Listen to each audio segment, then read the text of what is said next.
Hard times create strong men. Strong men create good times.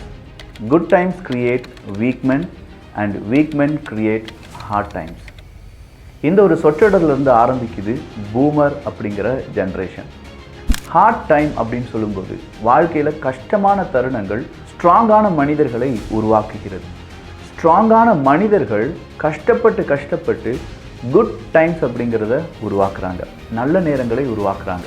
நல்ல நேரம் ஒரு வீக்கான சொசைட்டியை உருவாக்கும். வீக்கான சொசைட்டினா இப்போ இருக்கக்கூடிய ஜென்னிசெட் சொசைட்டி. இந்த வீக்கான சொசைட்டி மறுபடியும் ஒரு ஹார்டான டைமை உருவாக்கும். அந்த ஹார்ட் டைம் தான் எகெயின் ஸ்ட்ராங் மென்னை உருவாக்கும். இது ஒரு சைக்கிள். இந்த சைக்கிளில் நீங்கள் எந்த இடத்துல இருக்கீங்க அப்படிங்கிறத புரிஞ்சுக்கோங்க. பூமர்ஸ், பேபி பூமர்ஸ் அப்படிங்கிறவங்கள தான் நம்ம பூமர்ஸ் அப்படின்னு சொல்லி அழைக்கிறோம். யார் இந்த பூமர்ஸ்? இன்னும் ஒரு 5லேருந்து 10 வருடங்கள் அதுக்குள்ளேயே இந்த பூமர்ஸ் அப்படிங்கிற ஜென்ரேஷனை சார்ந்த யாருமே நம்ம கூட அதிகமாக இருக்க மாட்டாங்க. 90% பூமர்ஸ் இறந்துருவாங்க அப்படின்னு சொல்லியிருக்காங்க. அப்படின்னா அவங்க இந்த உலகத்துக்கு கான்ட்ரிபியூட் பண்ணது என்ன? இந்த பூமர்ஸ் அப்படிங்கிறவங்க எப்படி உருவானாங்க, ஏன் உருவானாங்க, அவங்களுடைய வாழ்க்கை எப்படிதாக இருந்தது, இதுதான் இந்த டாபிக். உங்கள் வீட்டில் ஒரு பூமர் இருப்பாங்க. கண்டிப்பாக அவங்களுக்கு இதை நான் சமர்ப்பிக்கிறேன். அன்பு தமிழஞ்சங்களுக்கு தமிழ் பொக்கிஷத்தின் வணக்கங்கள்.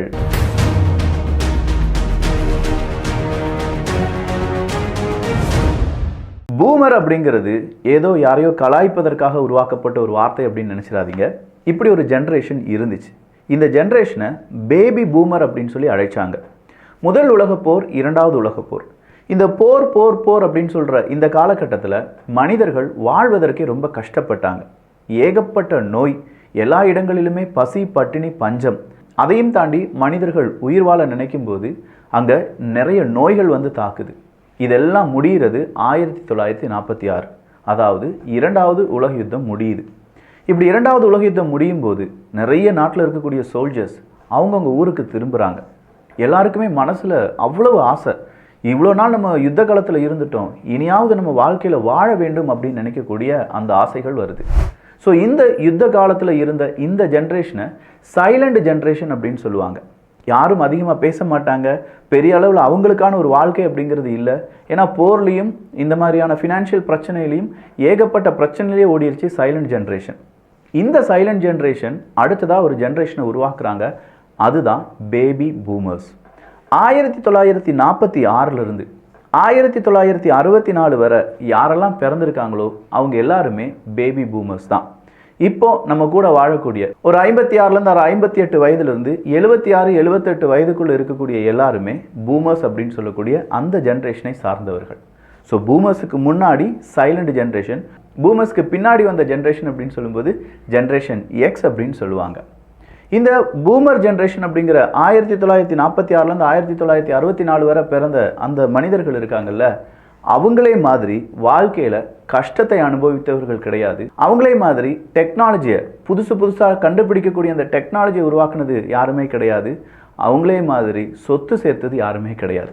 இதுதான் இந்த பேபி பூமர்ஸினுடைய ஷார்ட் ஒரு ஹிஸ்ட்ரி. பட் இதோடு மட்டும் முடிய போகுதான்னு கேட்டால் இல்லை. இந்த பேபி பூமர்ஸ் 1946, 1964 பிறந்தவங்க ரொம்ப ஹார்டான டைமில் பிறந்தாங்க அப்படின்னு சொல்லி நம்ம பார்த்தோம். இந்த ஹார்டான டைம் அவங்கள ரொம்ப ஸ்ட்ராங்காக மாற்றுது. சொல்லப்போனால் மிகப்பெரிய மிக முக்கியமான உழைப்பாளியாக மாறுகிறார்கள். நம்ம ஊரில் நம்ம அப்பா, நம்ம தாத்தா இவங்க எல்லாருமே உழைப்பாளியாக இருந்திருப்பாங்க. ஏன்னா அவங்க வாழ்ந்த காலகட்டம் அப்படியாக இருந்துச்சு. நமக்கும் சுதந்திரம் கிடைக்குது. 1946 செகண்ட் வேர்ல்டு வார் முடியுது. ஏகப்பட்ட நாடுகள் காலனி ஆதிக்கத்திலிருந்து விடுதலை பெறுறாங்க. அப்போ எல்லாருமே உழைத்தால் மட்டும்தான் நமக்கு ஏதாவது கிடைக்கும் அப்படிங்கிற ஒரு நிலைமை வரும்போது மக்கள் அங்கே பிறந்த அந்த பூமர்ஸ் உழைக்க ஆரம்பிக்கிறாங்க. அப்படி உழைத்த நபர்கள் அவங்க வீணாக எதையுமே செலவழிக்க மாட்டாங்க. பூமர்ஸை பொறுத்த வரைக்கும் சேவ் பண்ணுறதுக்கு ரொம்ப முக்கியத்துவம் கொடுத்தாங்க. ஏன்னா இந்த பூமர்ஸை தான் சாண்ட்விச் ஜென்ரேஷன் அப்படின்னு சொல்லி அழைப்பார்கள். சாண்ட்விச் ஜென்ரேஷனாக என்ன தெரியுமா? அவங்க அப்பாவையும் பாதுகாத்து அவங்க பிள்ளையும் பாதுகாத்து தானும் வளர்ந்த ஒரு ஜென்ரேஷன்னா அது பூமர் ஜென்ரேஷன் தான். சைலண்ட் ஜென்ரேஷனையும் பாதுகாத்து ஜென்ரேஷன் எக்ஸையும் பாதுகாத்து நம்ம எல்லாருமே நல்லா வாழணும், ஒரு குடும்பமாக வாழணும் அப்படின்னு நினைச்ச ஒரு ஜென்ரேஷன் எது அப்படின்னு பார்த்தா இந்த பூமர் ஜென்ரேஷன். ஸோ இங்கே சைலண்ட் ஜென்ரேஷன் அப்படின்னு சொல்லும்போது 1928லேருந்து 1946 வரை பிறந்தவர்கள். ஜென்ரேஷன் எக்ஸ் அப்படின்னு சொல்லும்போது 1965 1980 வரை இருந்த ஜென்ரேஷன். அதன் பிறகு வந்த ஜென்ரேஷன் தான் மில்லினியல்ஸ், ஜென்ரேஷன் இசட் அப்படின்னு சொல்ற இப்போ இருக்கக்கூடிய ஜென்ரேஷன்.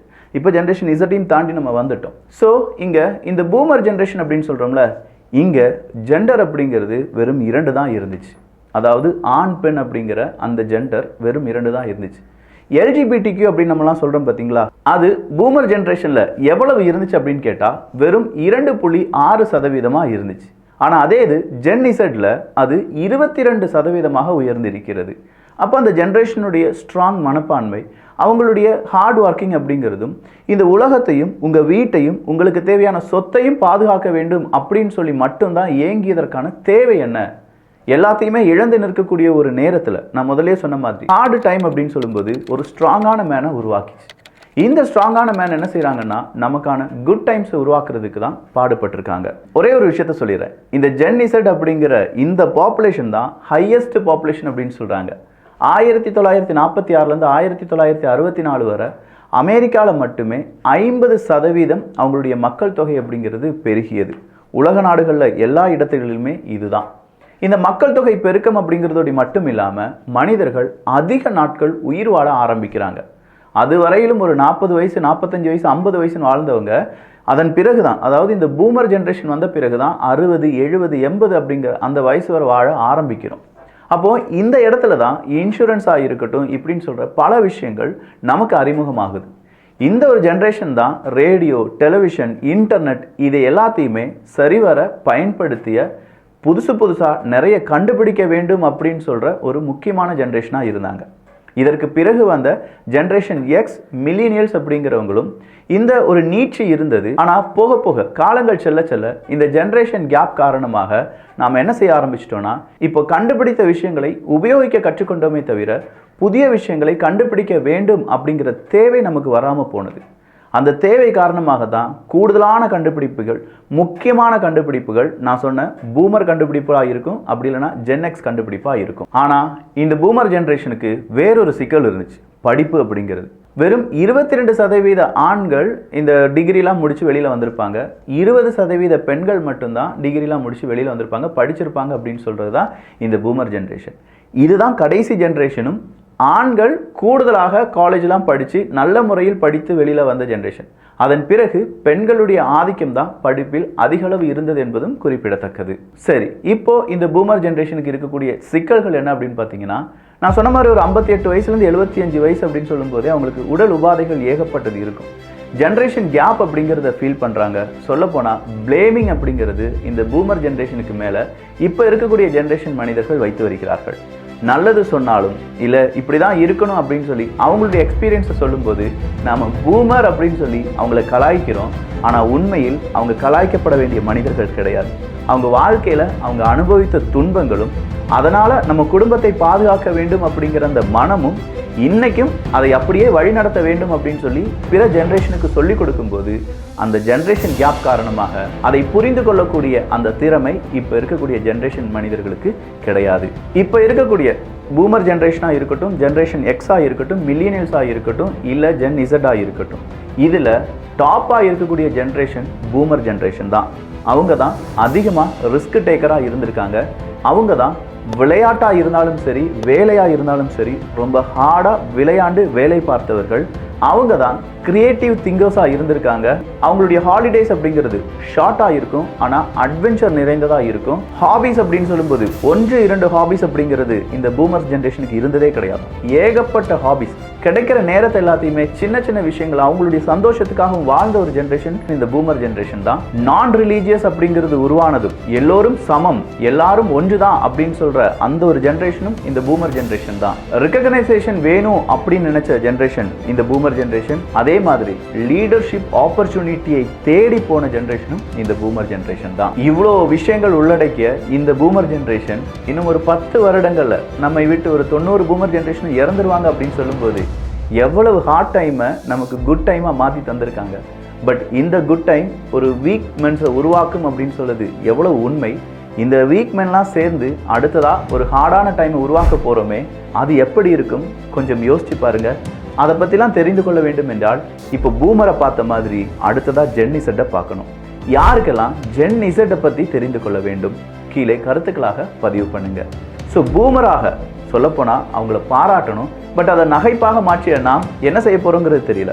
பட் வீட்டில் ஒரு பூமர் இருந்தாங்க அப்படின்னா, பூமர் ஜென்ரேஷனை சார்ந்தவங்க இருந்தாங்கன்னா அவங்களுக்கு ஒரு பெரிய சல்யூட். அவங்க வாழ்ந்த வாழ்க்கைக்கு நம்ம கொடுக்கக்கூடிய ஒரு மரியாதை கடைசி காலங்கள்லையாவது அவங்கள கொஞ்சம் சந்தோஷப்படுத்த வேண்டும் அப்படிங்கிறது மட்டும்தான். நல்லதை பகிர்ந்து, ஏகப்பட்ட பூமர் ஜென்ரேஷன் இருப்பாங்க, எல்லாருக்கும் இந்த வீடியோவை பகிர்ந்து நல்ல சமுதாயத்தை, ஒரு புரிதலான சமுதாயத்தை உருவாக்குவோம். நன்றி, வணக்கம்.